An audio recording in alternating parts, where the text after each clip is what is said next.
আজকের recipe street style ডাল পকোড়া। রাস্তার ধারে যে ডাল পকোড়াগুলো পাওয়া যায় খেতে খুবই ভালো লাগে, সেটাই আজ আমরা বাড়িতে তৈরি করব। আমি এখানে ছোলার ডালটা ধুয়ে পরিষ্কার করে নিয়ে 3 থেকে 4 ঘন্টা মতো ভিজিয়ে রেখেছিলাম। 3 থেকে 4 চামচ ডাল সরিয়ে রেখে বাকি ডালটা পেস্ট করে নেব। ডালটা আমি এখানে মিক্সির জারে দিয়ে দিচ্ছি। ডালের মধ্যে দিয়ে দিচ্ছি বেশ কিছুটা কাঁচা লঙ্কা, যেমনটা ঝাল খাবে সেই অনুযায়ী লঙ্কা দেবে। আদাটা পাতলা টুকরো করে কেটে নিয়ে দিচ্ছি, তাতে ভালো করে পেস্ট হয়ে যাবে। সাথে দিয়ে দিচ্ছি 8 থেকে 10টি রসুনের কোয়া। সবটাকে জল ছাড়াই পেস্ট করে নেব।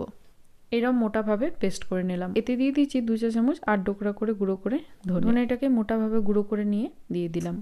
1 চা চামচ ভাজা জিরে গুঁড়ো, 1.5 চা চামচ চিলি ফ্লেক্স, 1/2 চা চামচ গোলমরিচ গুঁড়ো, স্বাদ মতো দিয়ে দিচ্ছি লবণ,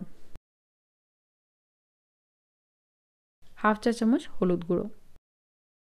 সবটাকে ভালো করে মিশিয়ে নেব। যে ডালটা তুলে রেখেছিলাম সেটা এখানে দিয়ে দেব। দিয়ে দিচ্ছি কিছুটা ধনেপাতা কুচি। ধনেপাতাটাকেও ভালো করে মিশিয়ে নেব। পকোড়ার মিশ্রণটা তৈরি হয়ে গেল।